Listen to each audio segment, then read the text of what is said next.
You think you're a good person. You believe your internal voice is private, protected, yours alone. But right now, in this exact moment, you're generating thoughts you would never say out loud. Intrusive images, fleeting judgments, dark curiosities, mental rehearsals of conversations you'd deny having. Your brain is a constant stream of unfiltered cognition, and the only thing protecting you from total social annihilation is the skull that contains it. Now imagine that barrier dissolves. Not metaphorically, literally. Every thought you generate becomes audible to everyone within earshot. No delay, no filter, no chance to catch yourself. The stranger next to you hears the split-second assessment you made of their appearance. Your boss hears the resentment you've been swallowing for months. Your partner hears the intrusive sexual thought that flashed through your mind when their friend walked into the room. Your parents hear the anger you've been performance managing since childhood. This isn't about being a bad person. This is about being a person, because the human mind doesn't operate on the same moral plane as human behavior. Your thoughts aren't you. They're a processing system. And that system generates content you would never consciously endorse. Content that would destroy everything you've built if it escaped containment. For the next 24 hours, containment fails everywhere. Simultaneously, this is what happens when the most private thing you possess becomes the most private thing about you. What's the worst thought you've had today that you're grateful no one else heard? Drop it in the comments if you dare. It starts at 7:42 a.m. on a Tuesday in Austin, Texas. You're in line at a Starbucks scrolling through your phone, running on 4 hours of sleep.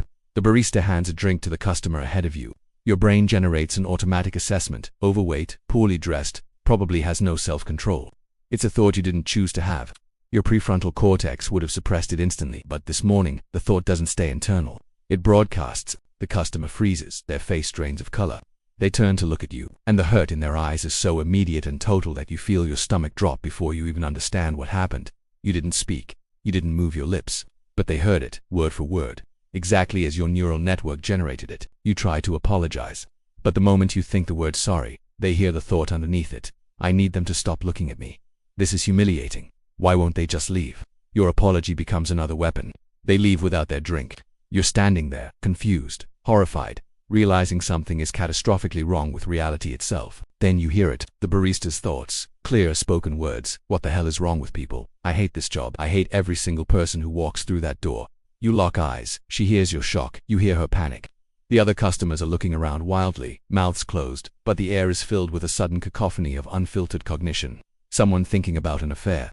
Someone else replaying a suicidal ideation from the night before. Another person's mind looping on a violent, intrusive image they can't stop generating. The coffee shop empties in 90 seconds. Everyone fleeing from everyone else.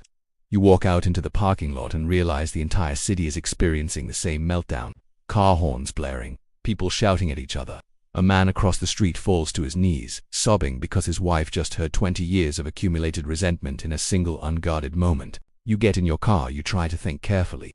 But thinking carefully means being aware of your thoughts, and being aware of them means generating more thoughts, which means more broadcasting. There's no off switch. Your brain is a radio tower, and everyone in range is listening. You think, I need to get somewhere alone, but underneath that, your mind is already generating. If I hurt someone right now, no one could prove intent. Everyone's losing it. This could be an opportunity. You're horrified by that thought. You didn't mean it, but your amygdala generated it as a survival simulation, an unconscious risk assessment, and now it's out there. If anyone heard that, they'd assume you're a threat. And maybe you are. How do you prove you're not dangerous when your brain generates dangerous thoughts as part of its normal threat detection protocol? You drive home. Your neighbors are in their yards, staring at each other with expressions of betrayal. A husband and wife standing 15 feet apart, their teenage daughter sitting on the curb, head in her hands. You hear fragments of their thoughts as you pass. Infidelity, financial deception, buried rage, a family disintegrating in real time because the performance of normalcy is no longer possible. You lock yourself inside. You're alone. But being alone doesn't stop the thoughts. It just means no one else hears them. For now, when you're already dreading the moment you'll have to leave this house because you know exactly what kind of content your mind generates, and you know it will destroy you, by noon, you understand the depth of the problem. Intrusive thoughts aren't occasional, they're constant. Your brain generates dozens of unwanted cognitions every hour. Violent images, sexual images, blasphemous thoughts, taboo curiosities, self-destructive impulses. Self-destructive impulses. These thoughts don't define you. They're cognitive exhaust, a byproduct of a threat detection system that runs simulations you never asked for. But no one else knows that. When your brain flashes an image of pushing someone into traffic, people don't hear the metacognitive layer where you're disgusted by the thought. They just hear the thought itself, and they assume it's intentional. They assume it's you. You try to leave the house at 2 p.m. You need groceries. You think you can manage a quick trip. But the moment you walk into the Kroger, you realize how badly you've miscalculated. A woman in the produce section glances at you. Your brain, running its automatic social threat assessment, generates, is she dangerous? She looks unstable. Should I avoid her? She hears it. Her face hardens. She starts walking toward you. You think, stay calm, don't escalate. But your amygdala, detecting threat, generates, if she attacks, go for the eyes. She stops, backs away. Now she thinks you're planning violence. You're not, but your threat response system is doing exactly what evolution designed it to do, and that system doesn't care about social consequences. It cares about survival, and survival cognition is brutal. You abandon the cart. You're walking toward the exit when you pass a mother with her child. The child is having a meltdown, screaming. Your brain generates an involuntary thought. I understand why some people hurt their kids. You're immediately sickened by that thought. You don't believe it. You would never act on it. But it was there, in your mind, for a fraction of a second, and the mother heard it. She pulls her child away from you. She's shouting for security. You're trying to explain, but every explanation generates more thoughts, more evidence against you. You're escorted out. You drive home. Your phone is lighting up. Text messages from your sister. What is wrong with you? A voicemail from your father, his voice shaking. I never knew you thought those things about us. You don't remember being near them today. Then you realize they must have been thinking about you, and somehow, in this new reality, thoughts about people create a two-way link. They heard what you think about them. The resentment you've never spoken, the blame you've carried, the moments you imagined their deaths just to feel relief. Your partner comes home at 6 p.m. They've been at work. You haven't seen them since this started. They walk in, and before they can speak, you hear their thoughts. I don't know if I can do this anymore. I don't know if I ever loved them. I've been pretending for so long. You stand there, frozen. You always suspected something was off, but hearing it confirmed, in their unfiltered internal voice, is different. It's not a conversation you can argue with. It's the truth beneath the performance, and it's devastating. They hear your reaction. They hear you thinking, I knew it. I've wasted years. I should have left, and now you're both standing in your living room, hearing the accumulated decay of your relationship in real time, all the small resentments and dead feelings you've been covering with pleasantries. There's no coming back from this. You both know it. The relationship ends without a single word spoken aloud. By evening, you're sitting alone in your house, understanding something terrible. You can't trust your own mind anymore. Every thought is a potential betrayal. Every stray cognition is a social weapon. You try to meditate, to quiet your thoughts, but the act of trying to suppress thoughts generates more thoughts. Your brain is a feedback loop, and you're trapped inside it. You think about the people you've hurt today, not through action, through cognition. And you realize this is the violence everyone commits internally, every single day, except now there's no barrier between the violence and its victims.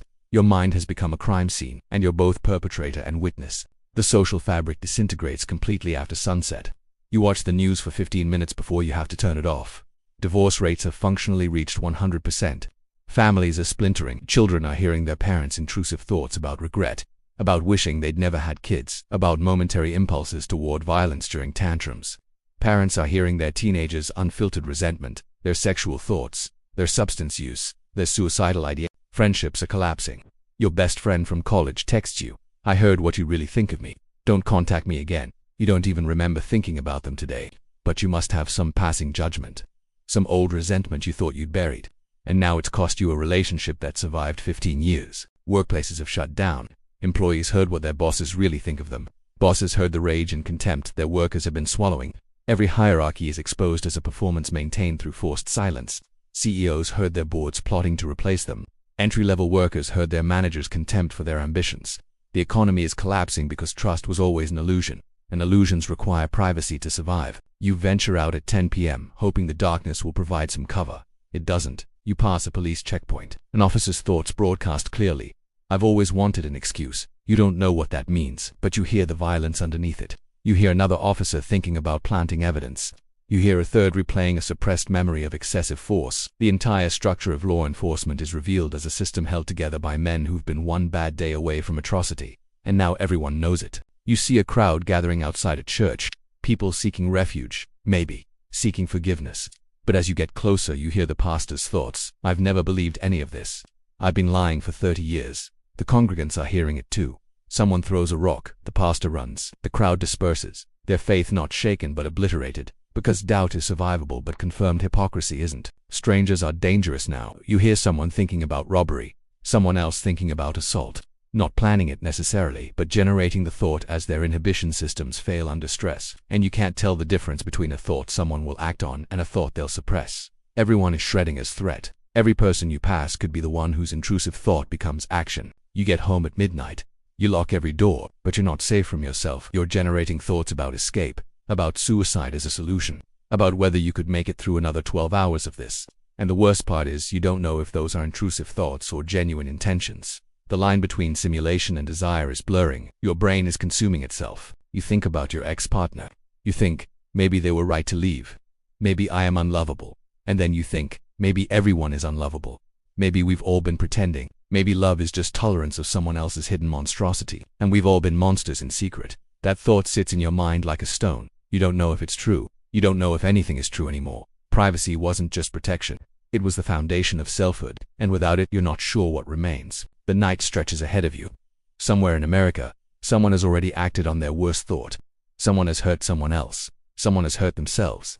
The statistics are piling up. Invisible, irreversible. By morning, the country will be unrecognizable. And you'll still be here, trapped inside your own skull, waiting for the boundary between thought and broadcast to restore itself, knowing that even if it does, you'll never forget what you heard, what you revealed, what you are beneath the performance. When privacy dissolves, identity follows. You are not your thoughts. You are the editor, the curator, the conscious agent who decides which cognitions become actions and which die in the dark. But when editing becomes impossible, when every neural spark escapes containment, the distance between you and your worst impulse collapses.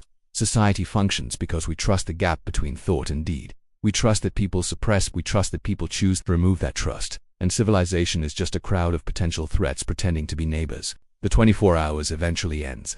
The phenomenon stops as mysteriously as it started, but the damage is permanent. You've heard things you can't unhear. You've revealed things you can't take back. Every relationship in your life now carries the weight of total exposure.